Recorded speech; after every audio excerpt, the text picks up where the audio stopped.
Obrigado, presidente, caros pares, ministros. Bom, em toda a situação epidêmica, nós temos fases, temos etapas. Alguns países não tiveram sequer a etapa inicial de conhecimento. O caso da China, que abre com o desconhecido e quando começa a contar os casos já estava no seu terço final da epidemia. Não temos os números do que ocorreu lá em Wuhan nos meses de dezembro, novembro, outubro e setembro, quando provavelmente se iniciou os casos.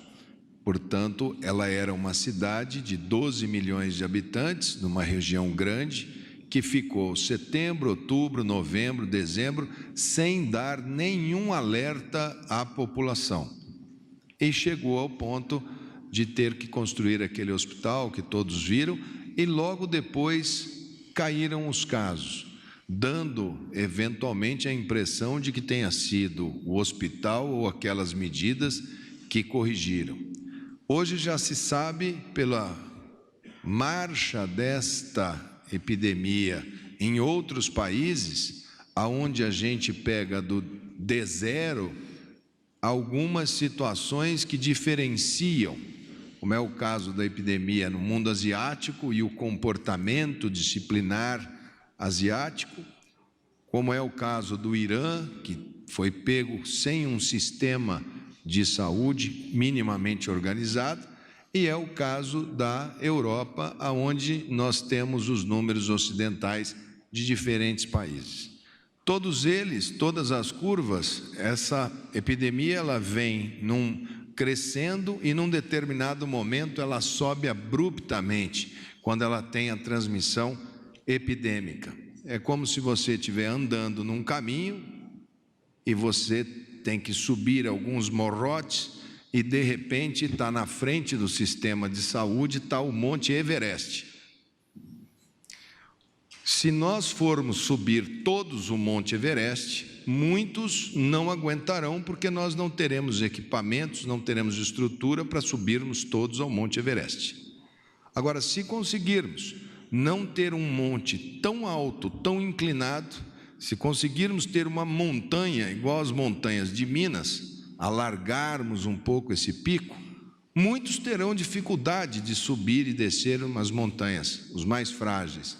Mas essa caminhada pode ser bem menos pesarosa do que a travessia do Everest.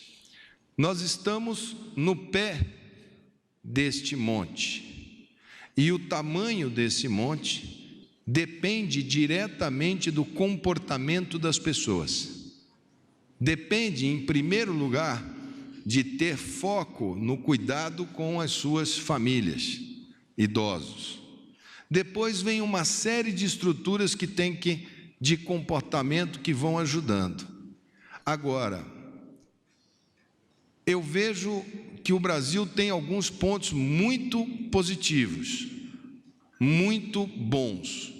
O primeiro, e aqui me permite, presidente, não é nada além de uma constatação, é o que vocês estão filmando e vendo daí. Eu tenho, entre todos os ministros aqui presentes, sob a coordenação do presidente, ações interministeriais, porque é uma equipe, e aqui, presidente, eu queria lhe agradecer em nome da saúde brasileira, de ter um ministério técnico e tão fácil de trabalhar. Isso é um ponto extremamente positivo. E a liberdade que o senhor deu para o Ministério da Saúde organizar aquela equipe técnica que está trabalhando tecnicamente, que eu tenho sido porta-voz. Todos da saúde pública brasileira entendem que pela primeira vez todas as áreas do Ministério estão com pessoas que são especializadas, são o que nós poderíamos ter de melhor para o momento. Então, isso facilita, isso é um ponto extremamente positivo e forte. O segundo é que algumas ações da natureza do nosso sistema, o SUS está presente em todos os municípios brasileiros. Eu não tenho uma cidadezinha brasileira, não tem uma comunidade quilombola ou indígena que não tenha o SUS. Nós podemos ter dificuldade? Podemos, mas o sistema de saúde vai estar ao lado dos 215 milhões de brasileiros. O presidente me colocou no começo, as primeiras vezes que eu trouxe, presidente, qual é a conduta? Abra todos os números, transparência total, vai mantendo informado tanto a sociedade quanto ao governo. Todos os passos foram dados nesse sentido. Nossa vigilância é considerada hoje, de todos os países, a que pegou os casos dentro do Brasil com mais rapidez. Conseguimos seguir paciente por paciente, identificamos transmissão sustentada por nexo epidemiológico. A grande maioria dos países começou a perder pacientes quando chegava em 80 casos. Eu sei que muitos ficaram na porta de hospitais. Essa notícia, como ela era uma notícia muito cobiçada, todo mundo morreu, e a gente estava aguardando que qualquer momento poderíamos ter que dar essa notícia. Em tempos de internet, se a gente for contar um por um dos que falecem por problemas respiratórios, nós vamos contar muitos. Mas nós tivemos o primeiro caso quando já tínhamos praticamente 300 casos confirmados. Os casos confirmados são importantes para a gente? São. Mas a gente sabe que existem muitos casos que estão acontecendo em paralelo, que não estão ainda nas estatísticas. Então a gente deve começar a perceber agora a subida dos casos. Hoje concluímos, lá no laboratório nosso federal, Evandro Chagas, no Pará, todos os laboratórios centrais dos estados estão capacitados com os equipamentos para poder rodar os exames nos estados. Acabou remessa de amostra. Estamos trabalhando hoje com a produção máxima de kits. Devemos chegar aí em torno, estamos nos preparando com a única estrutura Fiocruz e uma outra Paraná, devemos chegar a 1 milhão de kits. Vamos abrir agora para outras estruturas poderem produzir também. E se tivermos possibilidade de aquisição, adquirir também. Vamos trabalhar com um bom número de kits que nós utilizaremos muito para fazer o diagnóstico nos nossos pacientes mais difíceis, aqueles com mais de 65 anos. E teremos o teste de imunoglobulina, de anticorpo, para fazer da população de uma maneira geral, para termos a exata noção da epidemiologia. Devemos anunciar nos próximos dias o maior serviço de teleatendimento provocado, monitorado. Nós pretendemos fazer um volume muito grande de controle por algoritmo. Será uma maneira que a gente vem discutindo com os nossos epidemiologistas, com as nossas equipes, e deveremos ter uma ferramenta bem inovadora para que todo brasileiro possa receber a chamada e, ao digitar sinais e sintomas, a gente classificar o risco e mantê-lo sistematicamente monitorado. Até sexta-feira a gente apresenta. Também a telemedicina aí, de médico para atenção básica e de médico para CTI. Nós vamos regulamentar a telemedicina, o teleatendimento, a teleconsulta para todo o território nacional durante essa epidemia. Já organizamos a próxima reunião com os secretários estaduais. Todos os estados terão que ter o seu cenário. Se tivermos uma epidemia aí, teremos quantos pacientes, já temos condições de fazer cálculos, teremos quantos pacientes adoecidos, precisaremos de quantos leitos sem respirador e quantos leitos com respirador, para sabermos qual é a necessidade total. Nós estávamos, e hoje o presidente determinou, muito preocupados por conta de aquisições, de venda de respiradores por parte do Brasil. O presidente determinou, o ministro Paulo Guedes foi extremamente ágil, aonde nós interrompemos a exportação de itens que nos são extremamente importantes para o enfrentamento, principalmente respiradores. A criação, junto com o ministro Braga Neto, que fizemos já ainda na época, no início, quando reconhecemos a epidemia, fizemos o Comitê Interministerial para amparar as medidas de saúde. Agora, elas são muito maiores do que a competência apenas da saúde. O espectro é muito maior. Quando se fala em fechamento de fronteira, que precisa do ministro Moro, precisa das relações exteriores, os impactos econômicos, é muito fácil falar, fecha tudo, não deixe ninguém sair. Quando as pessoas têm ainda muita informalidade, pouco recurso, precisa ser criado planos de alternativa econômica, e eu preciso muito da equipe do ministro Paulo Guedes. Esses fechamentos de estrada, presidente, que alguns governadores insinuam, nós precisamos trazer isso, essa logística, Tarcísio, ela é de interesse nacional, porque não adianta fechar tudo e faltar o frango que está pronto para chegar, porque daí você segura uma coisa e desabastece a outra. Se eu não chegar com cloro, para pôr o cloro na água de todo o Brasil, que é servida para 200 milhões de brasileiros, a gente sai do vírus e cai em problema de qualidade de água.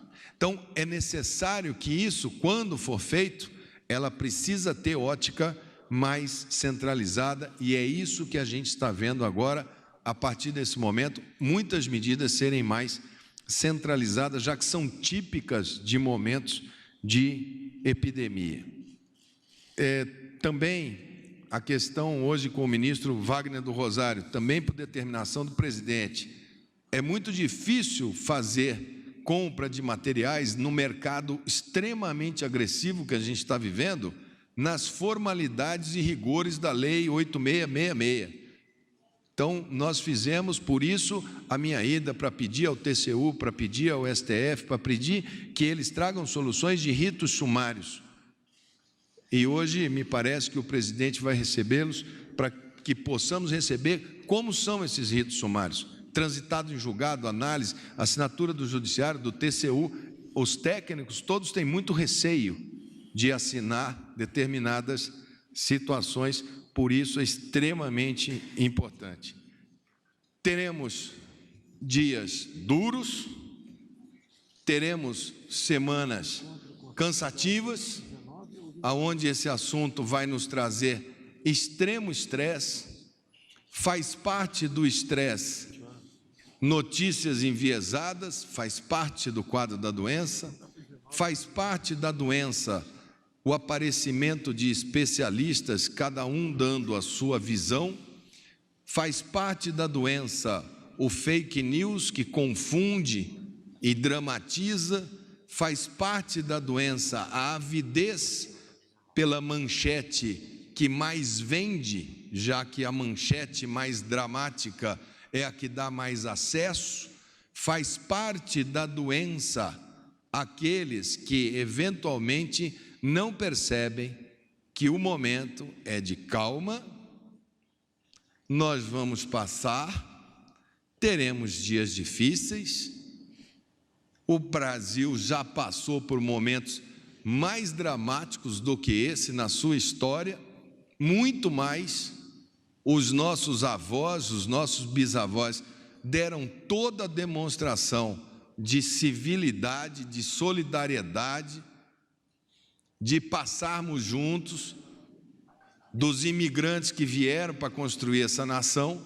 Nós somos todos aqui filhos desses imigrantes, dessa grande mescla que sempre deu as suas características de andar junto.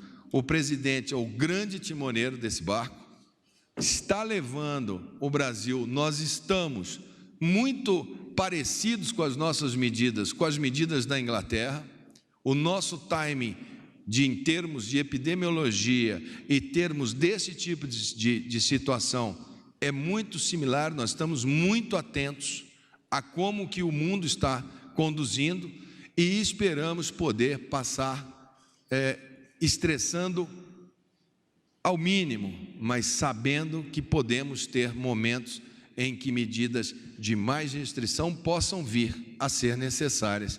E, com certeza, essa equipe aqui, saberá muito bem assessorar a um ao outro e levar o presidente para nossas tomadas de decisão, como foram tomadas hoje. Então, acho que a saúde sabe do tamanho do enfrentamento, médicos, enfermeiros, fisioterapeutas, todo o pessoal da saúde, quando interrompem aulas de universidade, as da saúde não são interrompidas. Todos os profissionais de saúde do Brasil estão convocados para trabalharem na linha de frente. Faremos isso da maneira que a gente possa cuidar ao máximo desse setor, que num momento desse é extremamente precioso para cada um de nós.